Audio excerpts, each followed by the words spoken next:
அனைவருக்கும் வணக்கம். கல்வியா செல்வமா வீரமா ஒரு கேள்வி ஒன்று இருந்தது. கல்விங்கிறது என்னன்னு பார்த்தீங்கன்னா, அந்த காலத்தில் பெண்களுக்கெல்லாம் சீக்கிரமாக கல்யாணம் பண்ணி வச்சுருவாங்க. படிப்பு முடியாது குறிப்பிட்ட வயசுக்கு அப்புறம். அதே மாதிரி பார்த்திங்கன்னா, கல்யாணம் பண்ண இடத்துல எந்த பிரச்சனையாக இருந்தாலும் பெண்கள் கூச்சப்பட்டாங்க வெளியே சொல்லவே. எங்கே என்ன பிரச்சனை நடந்தாலும் சரி, பெண்களுக்காக வெளியே சொல்கிறது அசிங்கம் நினச்சிட்டு எல்லாத்தையும் மூடி மறைச்சிட்டு போனாங்க. அதனால் வீரமான கேள்வி இருந்தது.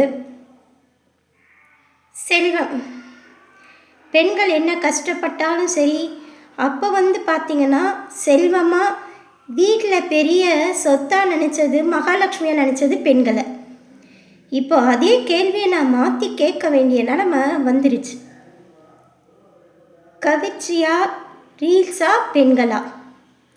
இப்போ இருக்கிற பெண்கள் அனைவரும் கவர்ச்சி ஆயுதமாக எடுத்திருக்கீங்க.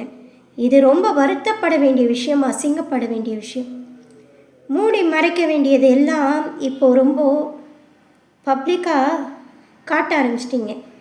பெண்கள் கவர்ச்சிக்கும் போதைப் பொருளாகவும் பயன்படுத்த ஆண்கள் காரணமாக இருக்கிறதே பெண்கள். இந்த நிலை மாறணும். எவ்வளவோ நல்லது சொல்கிறவங்க, பெண்களுக்காக குரல் கொடுக்குறவங்க, பெண்கள் உரிமைக்காக பாடுபட்ட பெண்களுக்கு எல்லாம் ஒரு அங்கீகாரமே இல்லாமல் போயிடுச்சு. தவறான பெண்கள்னால இப்போ மொத்த பெண்கள் மேலேயும் தவறான பார்வை. எப்படி சொல்கிறது, தவறான பார்வை பார்க்கும்படி ஆகிப்போச்சு. காரணம் எல்லாத்துக்கும் பார்த்திங்கன்னா பெண்கள் தான்.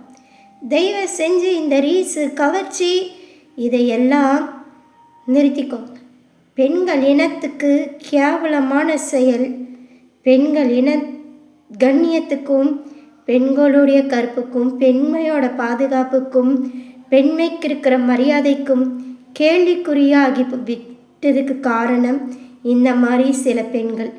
தயவு செய்து கவர்ச்சியை கைவிடணும். தயவு செய்து பெண்கள் பெண்களாக இருக்க பாருங்க, கண்ணியத்தோடு இருக்க பாருங்க, மானம்தான் பெருசுன்னு வாழ பாருங்க. தயவு செய்து பெண்கள் பெண்களாக இருங்க, பயபக்தியோடு வாழுங்க. முடிஞ்ச அளவுக்கு கவர்ச்சியை விட அறிவு பெருசுன்னு நினச்சி வாழுங்க. நன்றி, வணக்கம்.